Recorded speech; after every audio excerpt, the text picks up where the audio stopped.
Olá pessoal, aquele abraço, eu sou o professor Rogermo Melo, eu sou professor de História e trago hoje o tema Revolução Industrial. Essa é uma aula de oitavo ano e uma aula do capítulo 1, ela vem toda alinhada, BNCC, com competências e habilidades a serem trabalhadas.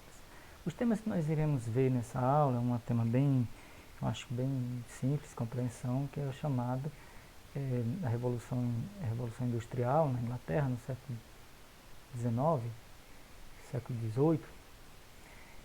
Então vamos assim.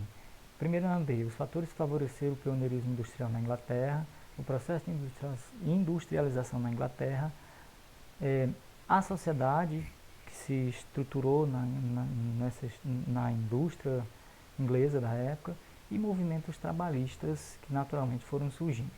Para iniciar, nós vamos ver aqui alguns fatores que naturalmente fez com que a Inglaterra fosse o primeiro país a se modernizar em termos de industrialização no mundo, certo? Um dos primeiros, na verdade, na Europa ela foi o primeiro, certo? Primeiro tinha o quê? A participação muito ativa dos comerciantes e empresários, proprietários rurais na economia do país, certo? Então, assim, houve também um financiamento do comércio marítimo que favoreceu todo o processo de comercialização dos produtos manufaturados ou fabricados na Inglaterra na época. Isso foi aos poucos crescendo esse desenvolvimento industrial no país devido a essa questão da expansão marítima, ou seja, os navios começaram a fazer viagens mais longas, transportar produtos para as colônias inglesas que eram bem distantes, tipo atravessar o Oceano Atlântico, trazer mercadorias para onde hoje é os Estados Unidos, onde existiam certo ali já muitos produtos ingleses sendo consumidos nas colônias e em outras regiões que a Inglaterra tinha influências no período. Houve também a construção de portos, estradas, canais de navegação, tudo isso facilitou a circulação de produtos industrializados na Inglaterra. Naturalmente, o fortalecimento da marinha, como eu falei, para se ter navios bem desenvolvidos, com potencial, com navegadores capazes de navegar em longas viagens, naturalmente isso foi necessário o fortalecimento da marinha, né? E a venda de manufaturas inglesas nas colônias, como eu já falei, certo? Eles começaram a produzir e essas mercadorias eram oferecidas nas suas antigas colônias inglesas espalhadas pelo mundo afora. Também teve a questão da participação da Inglaterra no tráfico negreiro. Durante muito tempo, no século XVII, século XVIII, o tráfico de escravos era muito praticado por esses países europeus. A Inglaterra não ficou de fora. Circulava com seus navios pelo mundo afora, mas nas viagens sempre levava escravos, traficando escravos para vender nas colônias, certo? Então, assim, todo esse processo, naturalmente, foram os fatores que contribuíram para que a Inglaterra se tornasse um país industrializado primeiro do que os demais na Inglaterra. Esse processo de industrialização, ele não foi assim uma explosão, naturalmente teve um processo gradativo que foi se dando aos poucos. Então, trago um pouco sobre esse processo de desenvolvimento. Primeiro, tinha os recursos naturais, tinha muito minas de carvão, certo? Então, tinha bastante áreas cultiváveis, com possibilidade de tanto de cultivar lã ou criar ovelhas para produção de lãs, para ser usado na indústria têxtil da época, mas tinha também a migração de muitas pessoas do campo, a partir do momento dos cercamentos que aconteceram na Inglaterra. Muitos camponeses ficaram sem condição de se sustentar no campo, então migrou muita gente para a cidade, gerou uma grande quantidade de trabalhadores urbanos desempregados, então naturalmente aconteceu uma farta quantidade de mão de obra barata para os donos das empresas. Então, assim, surge aí então as primeiras manufaturas da seguinte forma, ainda começando aquele sistema que eram pequenas máquinas bem simples, onde o operário operava a máquina e produzia os produtos ali do início ao fim. Uma das formas, inclusive, era de instalar as máquinas na casa do trabalhador, onde ele trabalhava o dia inteiro, produzia, e o dono da manufatura só passava para buscar a produção. Então isso era chamado de serviço doméstico, né? A manufatura doméstica que era desenvolvida na época. Mas com o passar do tempo foi surgindo um sistema mais industrial, onde esses donos, comerciantes, donos das indústrias, foram instalando os galpões, instalando algumas máquinas mais modernas, onde eles passam a produzir em maior quantidade, com a quantidade maior de trabalhadores ali na produção, uma chamada produção em série. Nesse sistema, há mudanças na vida do trabalhador. O trabalhador que antes, lá no sistema artesanal, um pouco meio artesanal, produzindo às vezes mesmo, até em casa mesmo, para o seu patrão, ele tinha todo o conhecimento do seu trabalho, do início ao fim. Com as máquinas nas indústrias, o trabalhador ele acaba sendo inserido num sistema de produção onde ele assumia apenas uma função dentro do sistema, ou seja, que antes ele podia cortar um tecido, costurar o tecido, confeccionar uma roupa. Com o sistema industrial ele ficou assumindo funções específicas dentro do que a máquina desenvolvia, ou seja, ele tinha a função apenas de pregar um botão, ou ele tinha a função apenas de cortar, então ele perde o controle, o conhecimento do todo do processo de produção. Então o trabalhador ele passa a ser visto de uma forma diferente e passa a viver diferente. E o ritmo do trabalhador passa a ser, o ritmo do trabalho, o trabalhador passa a ser uma coisa dominada pelo dono da indústria, porque de acordo com a sua necessidade, essa máquina poderia ser acelerada ou diminuído o processo ali. Ou seja, o trabalhador ele deixa de ser, ele passa a exercer uma função, uma parte da função da máquina e não exerce mais uma função sua. Ele passa a ser como se fosse um membro dentro da engrenagem ali de produção, certo? E surge aí as primeiras máquinas mais modernas, né?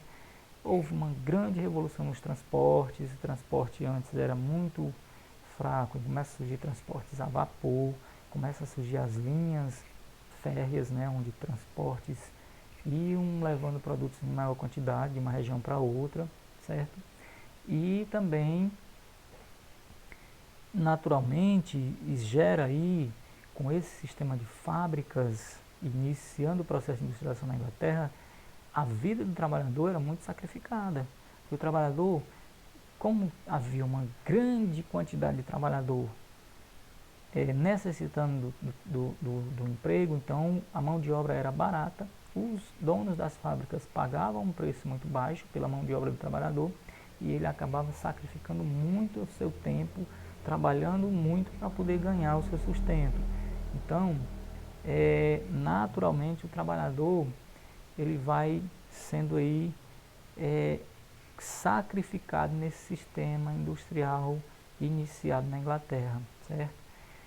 A sociedade industrial e os movimentos trabalhistas que surgiram naturalmente, quando eu estou falando aqui da vida do operário, não era uma vida fácil, as cidades muito populosas, com muita gente, às vezes desempregada, mas muita gente trabalhando, sendo, de certa forma, sacrificado na sua rotina de trabalho, começa a surgir uma sociedade, ou seja, uma burguesia proletariada, que era quem? Os operários, trabalhadores urbanos. E essa classe, aos poucos, vai sendo vista. Hoje existe uma classe social um exemplo aqui na cidade, que é os operários. Então, se identifica como trabalhadores urbanos, o proletariado, e que vai aos poucos sofrendo com esse regime de trabalho, né? Onde às vezes tem que trabalhar até 14 horas por dia para poder garantir um valor que dê para sustentar a sua família. E ainda assim, o tipo de trabalhador mais visado pelos grandes empresários da época era as mulheres, era as crianças. Por quê? Porque a mão de obra feminina, isso já é histórico, era mais barata, porque as crianças podiam fazer serviços ali que um adulto às vezes não conseguia fazer e era praticamente não recebia nada por isso. Então os trabalhadores tinham esse grande sacrifício, né?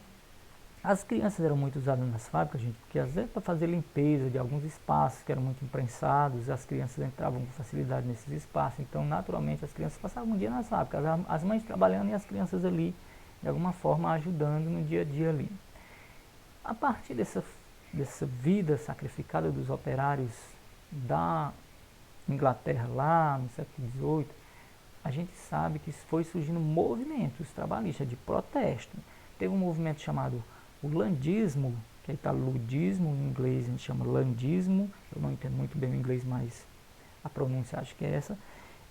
O landismo era o quê? Os operários entendiam que com o sistema industrial eles estavam sendo sacrificados por conta da existência das máquinas. Antes eles trabalhavam num sistema mais tranquilo, artesanal, produzia menos, mas eles viviam mais tranquilos. Com a instalação das máquinas, o homem deixou de ser ali visto como um ser humano. Ele era uma peça da máquina praticamente, que tinha que funcionar o dia inteiro sem parar.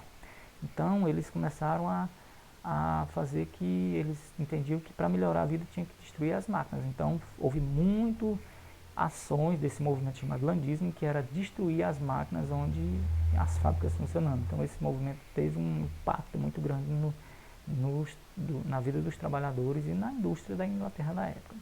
Surgiram os primeiros sindicatos e naturalmente as conquistas dos primeiros direitos trabalhistas surgem na Inglaterra do século XVIII, onde através desses movimentos, tanto o landismo, o cartismo, que é outra forma de atuação social da época, começa a se conquistar direitos trabalhistas que hoje a gente ainda não, que a gente tem hoje, mas que já desde a época foi conquistado por esses trabalhadores, que é o direito a repouso semanal, uma folga semanal, direito a férias, direito a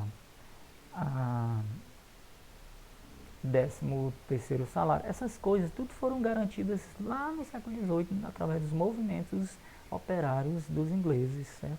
Então assim, a sociedade europeia da época viveu esse boom da Inglaterra, viveu esse boom no sistema industrial, chamando de boom, explodiu as indústrias na Inglaterra, mas surgiu também problemas urbanos, problemas sociais urbanos. As cidades ficaram muito inchadas, sem saneamento básico, muita gente vivendo nas proximidades das fábricas em condições insalubres, ou seja, os bairros operários eram totalmente sem estrutura urbana, as pessoas viviam como se fosse em uma sociedade à parte. Os operários eram vistos como uma camada social muito pobre e sacrificada mesmo. Então surgiu os movimentos, a partir daí, os movimentos operários lá da Revolução Industrial Inglesa, lá no século XVIII, surgem os movimentos que até hoje nós tiramos proveito disso, né? Então esse capítulo ele é bem resumido, uma aula bem simples, mas que você lendo o seu capítulo lá, a metade do capítulo 1 do seu livro de 8º ano, você vai conseguir entender muito bem esse cenário da Revolução Industrial na Inglaterra no século XVIII. Eu trago aqui alguma sugestãozinha de atividade que eu acho que com a orientação do seu professor é possível de ser feita. Lógico que aqui é só apenas uma sugestão, certo? Eu peço que você veja, faça as seguintes perguntas e encontre respostas para isso. Quais os principais centros industriais da Inglaterra na atualidade? Quais são as cidades mais industrializadas na Inglaterra atualmente? Naturalmente, eram cidades que foram industrializadas lá no século XVIII. 3. Faça um pequeno relato da situação econômica da Inglaterra na atualidade também. Veja, pesquise como é que se encontra a Inglaterra atualmente. Vê um pouco, isso você encontra facinho. Pode estar a economia da Inglaterra em 2021, você vai encontrar muita coisa, informações importantes sobre a situação econômica desse país. Aponte as principais atividades econômicas do seu município. Isso é importante porque a gente vai começar a trazer um pouco para a nossa realidade. Faça uma lista das atividades econômicas de sua cidade que podem ser consideradas manufaturas, ou seja, que tipo de atividade acontece no nosso município, que é produzido na cidade, pode ser, veja isso, e que você entende que aquela atividade acaba sendo caracterizado como uma manufatura, comparando com as manufaturas lá do século XVIII na Inglaterra. Baseado em seus estudos também, aponte que tipo de indústria poderia ser instaladas em sua cidade, ou seja, de acordo com a situação atual da nossa cidade. Qual que tipo de indústria poderia ser instalado e dar certo aqui. 8. De acordo com seus estudos, também explique os fatores que dificultam a industrialização em nossa cidade. Ou seja, tem fatores que dificultam? Quais são esses fatores? Por que não tem bastante indústria na nossa cidade? Há fatores que dificultam isso, então veja esses fatores e faça uma listazinha. Então, sugestão que eu tenho também, que assista os primeiros 30 minutos do filme Tempos Modernos, mas se quiser assistir todo, é legal. Eu assisto esse filme, sempre gosto de observar o contexto social. Na verdade, ali um filme meio cômico, é uma forma cômica que Charlie Chaplin mostra a realidade de um operário vivendo na sociedade urbana inglesa do século XVIII. Então, mas na verdade é uma realidade ali, tipo como se fosse uma sociedade industrial, não se referindo especificamente à Inglaterra, mas essa a realidade mostra no mundo inteiro. O sistema industrial mexeu com a vida das pessoas, e que antes eram pessoas que viviam mais voltadas para regiões rurais e tiveram que viver uma vida urbana muito, de certa forma, muito complicada. Ok? Então, essa era a sugestão que eu tinha. Um forte abraço. Foi uma satisfação. Fiquem com Deus e até a próxima aula.